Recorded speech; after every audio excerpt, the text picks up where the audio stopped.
Africa के बीच टी20 match आज होना है। 4 मैचों की सीरीज का आज पहला मुकाबला खेला जाएगा। डरबन के किंग्समीड स्टेडियम में मैच होगा।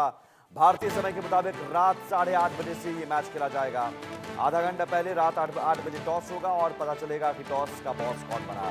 भारत की तरफ से सूर्य कुमार यादव कप्तानी करेंगे, साउथ अफ्रीका की कप्तानी करेंगे एडन मार्करम। तो ये एक बहुत अहम मैच टी20 का ये मैच, और जिसमें साउथ अफ्रीका वर्सेस भारत, और भारत की तरफ से सूर्य कुमार यादव कप्तानी करेंगे, जबकि एडन मार्करम साउथ अफ्रीका की तरफ से रात 8:30 बजे भारतीय समय के मुताबिक इस मैच की शुरुआत होगी। 4 मैचों की सीरीज खेला जाना है और 4 मैचों की सीरीज में ये पहला मुकाबला। ऐसे में पहले मुकाबले में जो टीम जीतती है, मनोवैज्ञानिक बढ़त भी उसकी बन जाती है बाकी सीरीज के मैचों को लेकर। ऐसे में दोनों टीमों की तरफ से कोशिश होगी कि मनोवैज्ञानिक बढ़त बनाने के लिहाज से और जीत के साथ आगाज करें सीरीज का। और यही वजह है कि जो वर्ल्ड कप फाइनल के बाद पहली बार ये दोनों टीमें भिड़ेंगी, तो ये भी अपने आप में एक बेहद रोमांचक मैच हो सकता है कि वर्ल्ड कप फाइनल में भिड़ी थी दोनों टीमें। और यहाँ पर सबसे अहम रमनदीप जो खिलाड़ी जिसका जिक्र किया जा रहा है, रमनदीप का डेब्यू हो सकता है। जो प्लेइंग 11 की घोषणा होगी उसमें देखना होगा कि रमनदीप को जगह मिलती है कि नहीं। डरबन में एक मैच खेला जाएगा और इसी साल जून में टी20 वर्ल्ड कप के फाइनल में साउथ अफ्रीका को ही हराकर चैंपियन बनी थी। तो साउथ अफ्रीका ज़रूर उस मैच का बदला लेने के लिए साउथ अफ्रीकी टीम उतर सकती है। और भारत भी जो जीत का मोमेंटो बना था टी20 वर्ल्ड कप के फाइनल में और साउथ अफ्रीका को हराकर जो चैंपियन टीम इंडिया बनी थी, उस ज़रूर जीत के मोमेंटो को लगातार जारी रखने की कोशिश करेगी। और इसके लिए अब हम समझने की कोशिश भी करेंगे कि आखिर साउथ अफ्रीका की टीम में कितना दम है और टीम इंडिया में कितना दम है। और 4 मैचों की सीरीज का ये पहला मुकाबला, और इस मुकाबले में सबसे अहम ये है कि सूर्य कुमार यादव कप्तानी करने जा रहे हैं। रमनदीप डेब्यू कर सकते हैं। फ्रेश चेहरे भी इसमें नज़र आएंगे, तो उन चेहरों पर भी दारोमदार होगा। और टी20 वर्ल्ड कप फाइनल में जो जीत, शानदार जीत हमने हासिल की थी, उस जीत को आगे क्या हम बरकरार रख पाते हैं या फिर साउथ अफ्रीका टीम बदला ले लेती है, ये देखना होगा। और साउथ अफ्रीका टीम ज़रूर बदला लेना चाहेगी। यहाँ पर भारत की तरफ से सूर्य कुमार यादव की कप्तानी भी देखनी होगी कि उस सूर्य कुमार यादव की कप्तानी में कितना अहम दमखम है, फटाफट की जंग, किसमें कितना दम। और अगले आधे घंटे हम समझने की कोशिश करेंगे कि दोनों टीमों में दम कितना है। और इसके लिए हमारे साथ जो मनोज जोशी स्पोर्ट्स एडिटर भी जुड़ रहे हैं स्टूडियो में, उनसे भी हम समझने की कोशिश करेंगे। जो आंकड़ा है वो हम देखें तो 27 कुल मैच हुए थे दोनों टीमों में। 15 भारत जीत चुका है, 11 मैच साउथ अफ्रीका ने जीता और 1 मैच बेनतीजा रहा। तो आंकड़े इस बात की गवाही दे रहे हैं कि भारत का पलड़ा भारी है। तो मनोज जोशी हमारे साथ जुड़ गए हैं। मनोज जी, स्वागत है आपका। आप सूर्य कुमार यादव की कप्तानी, और एक बात तो ये है कि टी20 वर्ल्ड कप में हमने फाइनल में हराकर हम चैंपियन बने थे, तो बदला लेने के लिए साउथ अफ्रीका की टीम उतरेगी। जी हाँ, बिल्कुल। अभी आप रिकॉर्ड की बात कर रहे थे, आंकड़ों की बात कर रहे थे, तो उसमें निश्चित तौर पर मैं कहूँगा भारत का पलड़ा भारी है। और टी20 वर्ल्ड कप में तो खैर जिस तरह से जो खेल हुआ वो तो हमेशा याद रखने वाला मैच है। तो जाहिर सी बात है कि साउथ अफ्रीका तो चाहेगी ही कि यहाँ पर जो है उस हार का बदला लिया जाए। लेकिन आप ये मत भूलिए, किंग्समीड का ये मैदान है, डरबन किंग्समीड, ये भारत के लिए बहुत सुखद रहा है। यहाँ पर युवराज सिंह ने 6 छक्के लगाए थे स्टुअर्ट ब्रॉड की गेंदों पर। और उसके बाद जब ऑस्ट्रेलिया के साथ मुकाबला हुआ था भारत का, तो उसमें भी भारतीय टीम जो है बहुत ही बेहतरीन भारत का प्रदर्शन रहा था। और उसमें उन्होंने 70 रन की पारी खेली थी, बहुत ही मतलब 200-250 के स्ट्राइक रेट से, और वो मैच भारत को जिताया था।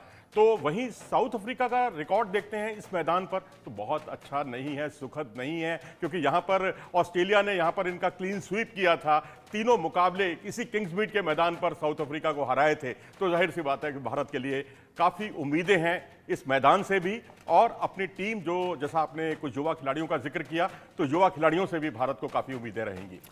कप्तानी पारी की उम्मीद हम कर सकते हैं सूर्य कुमार यादव से, क्योंकि लगातार वो फॉर्म में चल रहे हैं और सबसे ज़्यादा इस साल रन बनाए हैं उन्होंने।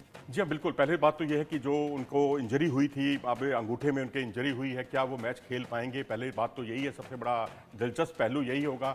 अगर वो खेलते हैं तो आपकी बात बिल्कुल सही है, क्योंकि ये एक ऐसा खिलाड़ी है जो T20 क्रिकेट का बेताज बादशाह रहा है, लंबे समय तक ये नंबर 1 भी रहा, बाद में जो है ट्रेविस हेड ने इनकी जगह ली। लेकिन कुल मिलाकर मैं कहूँगा कि अगर ये पूरी तरह फिट रहते हैं तो भारत की सबसे ज़्यादा उम्मीदों के केंद्र वही रहने वाले हैं। गेंदबाजी की बात करें तो अर्शदीप सिंह, आपको लगता है अर्शदीप सिंह से ज़्यादा उम्मीद अर्शदीप सिंह की हम कर सकते हैं? जी हाँ, बिल्कुल। अर्शदीप सिंह का जहाँ तक सवाल है, T20 वर्ल्ड कप में एक छोर से, क्योंकि जसप्रीत बुमराह ने बहुत अच्छा दबाव बनाया था, प्रेशर क्रिएट किया था, और उसका दूसरे छोर पर अर्शदीप ने भरपूर लाभ उठाया था। तो इससे आप अंदाज़ा लगा सकते हैं कि अर्शदीप, जिन्होंने पीछे 4 विकेट भी चटकाए थे, तो अब इन्होंने कमाल का प्रदर्शन किया था। 14 मैचों में भी इनका प्रदर्शन बहुत शानदार था। तो अर्शदीप 28 विकेट उन्होंने 28 विकेट उन्होंने चटकाए थे। तो इससे आप अंदाजा लगा सकते हैं कि ये कैसा खिलाड़ी है। कंडीशंस अगर इनको थोड़ी सी भी फेवरेबल मिल जाती हैं, अब किंग्स मीट में तो बहुत फेवरेबल कंडीशन मिलने वाली हैं, तो मैं समझता हूं कि यहाँ पर विकेटों की झड़ी लगा सकते हैं वो। और दूसरे छोर पर अब देखना दिलचस्प होगा, आवेश खान आते हैं या अन्य कोई रमनदीप को मौका मिलता है, तो या हार्दिक पांड्या होंगे भारतीय टीम के एक ऑलराउंडर। तो इस पर काफ़ी नज़रें टिकी हुई हैं कि आखिरकार, और क्योंकि बहुत हमारे जो सुलझे हुए जो तेज़ गेंदबाज हैं वो यहाँ पर उपलब्ध नहीं है। आप समझ सकते हैं कि भारतीय टीम जो है इस समय बॉर्डर गावस्कर ट्रॉफी की तैयारी भी कर रही है।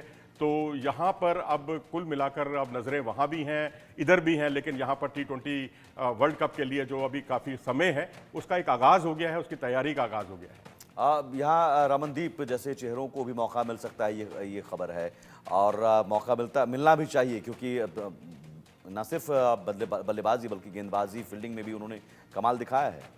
जी हाँ, बिल्कुल। 2023-24 की अगर आप मुश्ताक अली ट्रॉफी देखें तो उनका प्रदर्शन अगर देखें तो बहुत ही कमाल का 222.80 का स्ट्राइक रेट, और उससे उन्होंने रन बनाए, मध्यम गति की तेज़ गेंदबाजी करते हैं। और इतना ही नहीं, जो एक एमर्जिंग एशिया कप हुआ था सेमीफाइनल, वहाँ पर इन्होंने अफगानिस्तान के खिलाफ 34 गेंदों पर 64 रन की जो पारी खेली थी, वो कमाल की पारी थी। तो उससे उन्होंने उम्मीदें जगाई, और इसीलिए KKR की टीम ने उनको रिटेन भी किया है। तो इस खिलाड़ी को अगर मौका मिलता है तो निश्चित तौर पर सबकी नज़रें होंगी, क्योंकि एक बहुत उभरता हुआ खिलाड़ी जिसने बहुत तेज़ी के साथ अपना स्ट्राइक रेट पर कंट्रोल किया, स्ट्राइक रेट बढ़ाया अपना, और उसके अलावा गेंदबाजी में भी, मध्यम गति की तेज़ गेंदबाजी में भी अपना हुनर दिखाया। हार्दिक पांड्या से क्या उम्मीद है? देखिए, हार्दिक पांड्या भारतीय टीम की उम्मीद के केंद्र हमेशा रहते हैं। यकीनन अगर वो ना होते तो T20 वर्ल्ड कप भारत नहीं जीत पाता। और बॉलिंग हो, बैटिंग हो, फील्डिंग हो, तीनों में उन्होंने कमाल का प्रदर्शन किया है। कंसिस्टेंट परफॉर्मर हैं, और उनके जैसे तजुर्बेकार प्लेयर की भारत को बहुत ही ज़रूरत है। अगर वो टिके होंगे, भारतीय टीम में खेलेंगे, तो खेलना ही ऑफ कोर्स, लेकिन वो बाकी खिलाड़ियों के लिए भी मनोबल बढ़ाने वाले खिलाड़ी हैं, उनका मनोबल बढ़ाते हैं। और वहीं सूर्य कुमार यादव भी बड़ा भरोसा करने लगे हैं। जैसे रोहित शर्मा उन पर काफ़ी भरोसा करते थे, आपको याद होगा, उनसे पारी की शुरुआत भी कराई उन्होंने गेंदबाजी में। वही कुछ सूर्य कुमार यादव ने भी पीछे इनके साथ वही कुछ उनकी गेंदबाजी का इस्तेमाल किया। तो एक बार तो रोहित शर्मा उनके बारे में ये भी बयान दे चुके हैं कि अगर हार्दिक पांड्या खाली बॉलर होते, बल्लेबाजी उन्हें ना भी करनी आती, तो भी वो उन पर भरोसा करते, उनसे पारी की शुरुआत कराते, क्योंकि एक ऐसा बॉलर है जो अपनी बॉलिंग के दम पर भी भारतीय टीम में जगह बनाने के लिए बिल्कुल फिट है। और फील्डिंग में भी कई बार कमाल कर जाते हैं। बिल्कुल, 3-4 कैच जो उन्होंने पीछे लपके थे, बड़े कमाल के कैच थे, और किसी भी मुश्किल कैच को आसान बनाना, और एक जज्बा होता है इस खिलाड़ी में, जब भी आप देखेंगे, और उसी जोशो खरोश के साथ ये उतरते हुए दिखाई देते हैं। तो एक तरह से टीम की ज़रूरत है। मैं तो कहूँगा कि अगर वो खेलते हैं, और साथ में जो रमनदीप को अगर मौका मिलता है उनके साथ खेलने का, या युवा खिलाड़ियों को अगर मौका मिलता है, तो निश्चित तौर पर हार्दिक पांड्या से बहुत कुछ सीख सकते हैं वो। और साउथ अफ्रीका से हम किसे चुनौती के तौर पर देख सकते हैं? साउथ अफ्रीका टीम भी ज़रूर, जैसा कि मैंने पहले ही कहा, कि बदला लेने के इरादे से उतरेगी। जी हाँ, बिल्कुल। आप क्लासेन को देखिए, क्लासेन का जो विकेट गिरा था आखिरी क्षणों में, और फिर बाद में सूर्य कुमार यादव का वो कैच जिसे हम कभी नहीं भूल सकते, उनसे तो बच के रहना ही होगा। बाकी जो अब डेविड मिलर हैं और कई खिलाड़ी जूझ रहे हैं वहां पर, उतनी अच्छी फॉर्म में है नहीं। अब हेंड्रिक्स को देखना होगा शुरुआती ओवरों में कैसा परफॉर्म करते हैं, लेकिन एडन मार्करम जो है वो अब इस वक्त अच्छी फॉर्म में नहीं चल रहे हैं। पिछले अगर 13-14 पारियां अगर आप देखेंगे तो वहां पर उन्होंने महज एक हाफ सेंचुरी बनाई है। इससे आप अंदाजा लगा सकते हैं कि वहां जो साउथ अफ्रीका की टीम है वो भी इस वक्त भारत की तरह ही एक पुनर्गठन के दौर से गुजर रही है। वहां भी कई युवा खिलाड़ियों की तलाश है और वहां भी कई युवा खिलाड़ी टीम में रखे गए हैं। कई डेब्यूटेंट हैं, जैसे भारतीय टीम में आपने रमनदीप का जिक्र किया, यश दयाल हैं भारतीय टीम में, मध्यम गति के तेज गेंदबाज, बाएं हाथ के तेज गेंदबाज, उनको अगर मौका मिलता है तो वो भारतीय टीम के लिए बहुत ही यादगार रह सकता है। और इसके अलावा विजय कुमार विश्यक जो कि ताल्लुक रखते हैं कर्नाटक से, कर्नाटक ने काफ़ी गेंदबाज भारत को दिए हैं, बल्लेबाज काफ़ी दिए हैं, तो मैं समझता हूं कि वहां से भी अगर उनको मौका मिलता है तो वो भी एक बहुत सुनहरा अवसर रहेगा उनके लिए। और जो पिच है, आप पिच रिपोर्ट क्या कहती है? देखिए, यहाँ पर अगर पिछले कुछ मैचों के 8-9 मैचों का अगर आप आकलन करें तो 180 प्लस का स्कोर जो है यहाँ बनता रहा है पहले बल्लेबाजी करने वाली टीम के लिए। तो यहाँ रनों का रन खूब है यहाँ पर, तो बस रन बनाने वाला चाहिए। बॉलिंग फ्रेंडली माना जाता है, बॉलिंग फ्रेंडली माना जाता है क्योंकि यहाँ पर गेंद जो है उछाल लेती है, और जब गेंद जहां भी उछाल लेती है, अब आप मुंबई के वानखेड़े स्टेडियम में देखें, वहां भी गेंद उछाल लेती है लेकिन गेंद बल्ले पर आती है। वहां स्ट्रोक प्लेयर्स के लिए बड़ी मददगार साबित होती है। तो यहाँ की पिच भी स्ट्रोक प्लेयर्स के लिए बहुत मददगार है और तेज गेंदबाजों को भी यहाँ अच्छी खासी मदद है। तो इन्हीं यहाँ स्पिनर्स के लिए भी कोई मौका? साउथ अफ्रीका में देखिए, स्पिनर्स अपने बाहुबल से अगर कुछ कमाल दिखा दे तो बात अलग है, लेकिन उतना ज्यादा मौका नहीं मिलता। अब आप देखिए, शमसी यहाँ पर नहीं है, कई उनके खिलाड़ी नहीं है, तेज गेंदबाजों में रबाडा नहीं है, नोकिया नहीं है। तो अब यहाँ जो अन्य खिलाड़ी हैं, कोइजी हैं या मार्को यंसन हैं या स्पिनर के तौर पर केशव महाराज हैं, इनसे काफ़ी उम्मीदें की जा सकती हैं यहाँ पर। लेकिन स्पिनर्स के लिए, स्पिनर्स अगर अपनी कलाकारी कुछ दिखाएगा, उंगलियां का जादू दिखाएगा, लेग स्पिनर अपनी कलाइयों का जादू दिखाएगा, तभी बात बनेगी। पिच से कुछ ज़्यादा मदद मिलने वाली नहीं है। तो ये स्कोर आप क्या मानकर चल रहे हैं, जो टॉप स्कोर हो सकता है? दोनों टीमें अगर उतरती हैं कोई भी बल्लेबाजी करने पहले, तो लक्ष्य कितना बड़ा हो सकता है? देखिए, 190 रन बनाते हैं, 180 के आसपास तो बहुत चैलेंजिंग स्कोर होने वाला है। 190 अगर आपने पार कर लिए तो फिर आपके जीत के उतने ही चांसेस बढ़ जाएंगे। तो जितना जितना आप आगे बढ़ेंगे, 200 के स्कोर को पार करेंगे, क्योंकि भारत का अगर आप T20 वर्ल्ड कप के बाद का प्रदर्शन देखेंगे तो भारत ने 3 मौकों पर 200 का स्कोर भी पार किया है।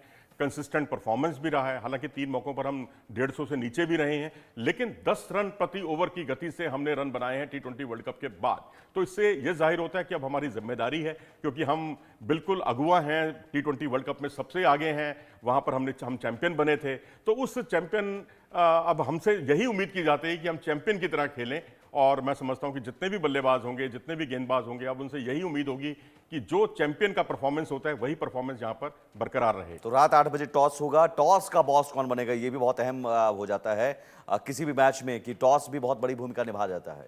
जी हाँ, बिल्कुल। टॉस जीतकर आप पहले गेंदबाजी चुनिए आपके सामने, क्योंकि T20 क्रिकेट है, सबसे छोटा फॉर्मेट है, और यहाँ पर जितने आप अपोनेंट टीम रन बनाएगी उतना आपके लिए एक दावा रहेगा, आपके पास एक स्कोप रहेगा कि आप उसको पार करें।